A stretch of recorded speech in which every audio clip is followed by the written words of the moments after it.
بسم اللہ الرحمن الرحیم۔ الحمد للہ رب العالمین، والصلاۃ والسلام علی سید المرسلین و خاتم النبیین، اما بعد۔ صحیح بخاری کتاب الصلاۃ، حدیث نمبر 461، اردو ترجمہ۔ قیدی یا قرضدار جسے مسجد میں باندھ دیا گیا ہو۔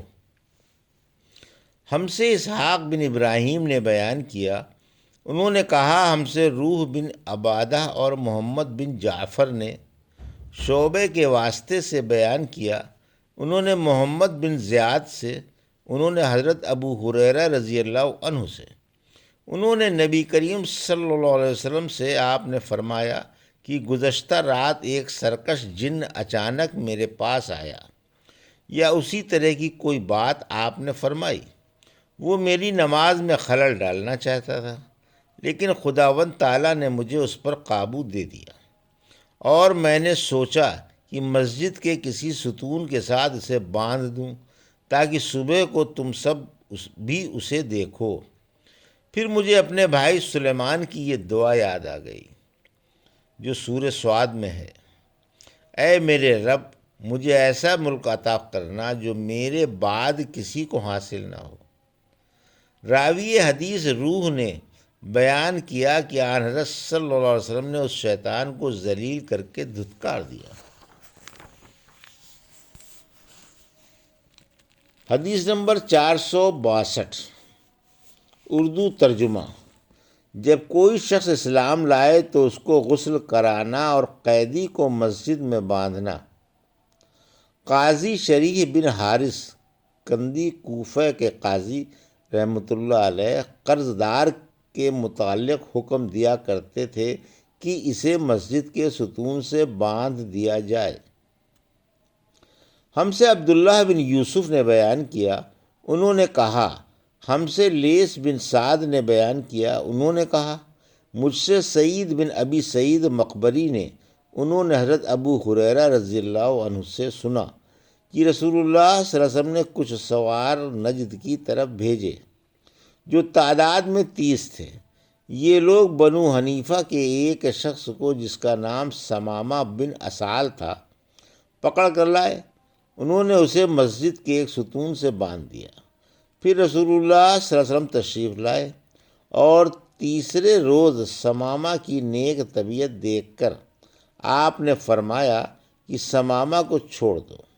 رہائی کے بعد وہ مسجد نبوی سے قریب ایک کھجور کے باغ تک گئے اور وہاں غسل کیا، پھر مسجد میں داخل ہوئے اور کہا اشہد ان لا الہ الا اللہ وان محمد رسول اللہ، میں گواہی دیتا ہوں کہ اللہ کے سوا کوئی معبود نہیں اور یہ کہ محمد اللہ کے سچے رسول ہیں۔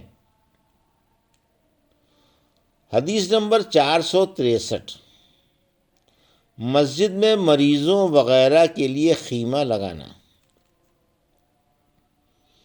ہم سے زکریا بن یحییٰ نے بیان کیا کہ کہا ہم سے عبداللہ بن نمیر نے کہا ہم سے حشام بن عروہ نے اپنے باپ عروہ بن زبیر کے واسطے سے بیان کیا، انہوں نے حضرت عائشہ رضی اللہ عنہا سے آپ نے فرمایا کہ غزوہ خندق میں سعد رضی اللہ عنہ کے بازو کی ایک رگ میں زخم آ گیا تھا، ان کے لیے نبی کریم صلی اللہ علیہ وسلم نے مسجد میں ایک خیمہ نصب کرا دیا تاکہ آپ قریب رہ کر ان کی دیکھ بھال کیا کریں۔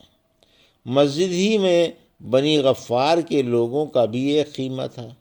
سعد رضی اللہ عنہ کے زخم کا خون جو رگ سے بکثرت نکل رہا تھا بہہ کر جب ان کے خیمے تک پہنچا تو وہ ڈر گئے، انہوں نے کہا کہ اے خیمے والو، تمہاری طرف سے یہ کیسا خون ہمارے خیمے تک آ رہا ہے؟ پھر انہیں معلوم ہوا کہ یہ خون سعد رضی اللہ عنہ کے زخم سے بہہ رہا ہے۔ حضرت سعد رضی اللہ عنہ کا اسی زخم کی وجہ سے انتقال ہو گیا۔ حدیث نمبر 464، اردو ترجمہ۔ ضرورت سے مسجد میں اونٹ لے جانا۔ عبداللہ بن عباس رضی اللہ عنہ نے فرمایا کہ نبی کریم صلی اللہ علیہ وسلم نے اپنے اونٹ پر بیٹھ کر بیت اللہ کا طواف کیا تھا۔ ہم سے عبداللہ بن یوسف نے بیان کیا، کہا ہمیں امام مالک رحمۃ اللہ علیہ نے محمد بن عبد الرحمن بن نوفل سے خبر دی، انہوں نے عروہ بن زبیر سے، اور انہوں نے زینب بنت ابی سلمہ سے، انہوں نے ام المومنین ام سلمہ سے، وہ کہتی ہیں کہ میں نے رسول اللہ صلی اللہ علیہ وسلم سے حجۃ الوداع میں اپنی بیماری کا شکوہ کیا۔ میں نے کہا کہ میں پیدل طواف نہیں کر سکتی، تو آپ نے فرمایا لوگوں کے پیچھے رہ اور سوار ہو کر طواف کر۔ پس میں نے طواف کیا اور رسول اللہ صلی اللہ علیہ وسلم اس وقت بیت اللہ کے قریب نماز میں آیت والطور و کتاب مستور کی تلاوت کر رہے تھے۔ حدیث نمبر 465 اردو ترجمہ۔ ہم سے محمد بن مسنہ نے بیان کیا، انہوں نے کہا ہم سے معاذ بن حشام نے بیان کیا، انہوں نے کہا مجھ سے میرے والد نے قتادہ کے واسطے سے بیان کیا، کہا ہم سے انس رضی اللہ عنہ نے بیان کیا کہ دو شخص نبی کریم صلی اللہ علیہ وسلم کے پاس سے نکلے، ایک عباد بن بشر اور دوسرے صاحب میرے خیال کے مطابق اسید بن حضیر تھے۔ رات تاریک تھی اور دونوں اصحاب کے پاس روشن چراغ کی طرح کوئی چیز تھی جس سے ان کے آگے آگے روشنی پھیل رہی تھی۔ پس جب وہ دونوں اصحاب ایک دوسرے سے جدا ہوئے تو ہر ایک کے ساتھ ایک ایک چراغ رہ گیا جو گھر تک ساتھ رہا۔ حدیث نمبر 466 مسجد میں کھڑکی اور راستہ رکھنا۔ ہم سے محمد بن سنان نے بیان کیا کہ کہا ہم سے فلیح بن سلیمان نے، کہا ہم سے ابو نضر سالم بن ابی امیہ سے عبید بن حنین کے واسطے سے، انہوں نے بشر بن سعید سے، انہوں نے ابو سعید خدری رضی اللہ عنہ سے، انہوں نے بیان کیا کہ ایک دفعہ رسول کریم صلی اللہ علیہ وسلم نے خطبے میں فرمایا کہ اللہ تعالیٰ نے اپنے ایک بندے کو دنیا اور آخرت کے رہنے میں اختیار دیا کہ وہ جس کو چاہے اختیار کرے۔ بندے نے وہ پسند کیا جو اللہ کے پاس ہے، یعنی آخرت۔ یہ سن کر ابو بکر رضی اللہ عنہ رونے لگے۔ میں نے اپنے دل میں کہا کہ اگر خدا نے اپنے کسی بندے کو دنیا اور آخرت میں سے کسی کو اختیار کرنے کو کہا اور اس بندے نے آخرت پسند کر لی تو اس میں ان بزرگ کے رونے کی کیا وجہ ہے؟ لیکن یہ بات تھی بھی کہ بند ہے کہ بندے سے مراد رسول اللہ صلی اللہ علیہ وسلم ہی تھے، اور ابو بکر رضی اللہ ہم سب سے زیادہ جاننے والے تھے۔ حضور صلی اللہ علیہ وسلم نے ان سے فرمایا ابو بکر آپ روئیے مت، اپنی صحبت اور اپنی دولت کے ذریعے تمام لوگوں سے زیادہ مجھ پر احسان کرنے والے آپ ہی ہیں، اور اگر میں کسی کو خلیل بناتا تو ابو بکر کو بناتا، لیکن جانی دوستی تو اللہ کے سوا کسی سے نہیں ہو سکتی، اس کے بدلے میں اسلام کی برادری اور دوستی کافی ہے۔ مسجد میں ابو بکر رضی اللہ عنہ کی طرف کے دروازے کے سوا تمام دروازے بند کر دیے جائیں۔ حدیث نمبر 467 اردو ترجمہ۔ ہم سے عبداللہ بن محمد جعفی نے بیان کیا، انہوں نے کہا ہم سے وہب بن جریر نے بیان کیا، انہوں نے کہا مجھ سے میرے باپ جریر بن حازم نے بیان کیا، انہوں نے کہا میں نے یعیا بن حکیم سے سنا، وہ اکرمہ سے نقل کرتے تھے، وہ حضرت عبداللہ بن عباس رضی اللہ عنہ سے، انہوں نے بیان کیا کہ رسول اللہ صلی اللہ علیہ وسلم اپنے مرض وفات میں باہر تشریف لائے، سر پہ پٹی بندھی ہوئی تھی، آپ ممبر پر بیٹھے، اللہ کی حمد و ثنا کی اور فرمایا کوئی شخص بھی ایسا نہیں جس نے ابو بکر بن ابو قحافہ سے زیادہ مجھ پر اپنی جان و مال کے ذریعے احسان کیا ہو، اور اگر میں کسی کو انسان میں جانی دوست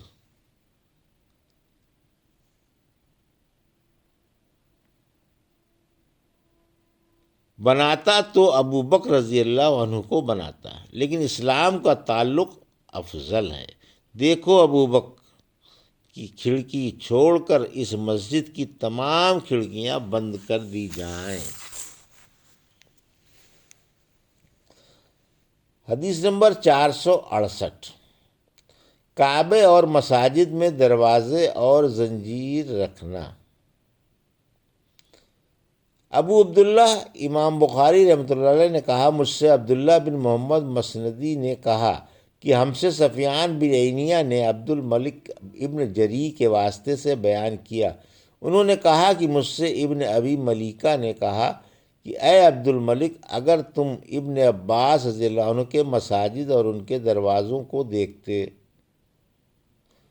ہم سے ابو النعمان محمد بن فضل اور قتیبہ بن سعید نے بیان کیا کہ کہا ہم سے حماد بن زید نے ایوب و سختیانی کے واسطے سے، انہوں نے نافع سے، انہوں نے عبداللہ بن عمر رضی اللہ عنہ سے کہ نبی کریم صلی اللہ علیہ وسلم جب مکہ تشریف لائے اور مکہ فتح ہوا تو آپ نے عثمان بن طلحہ رضی اللہ عنہ کو بلوایا، جو کعبے کے متولی چابی برادر تھے۔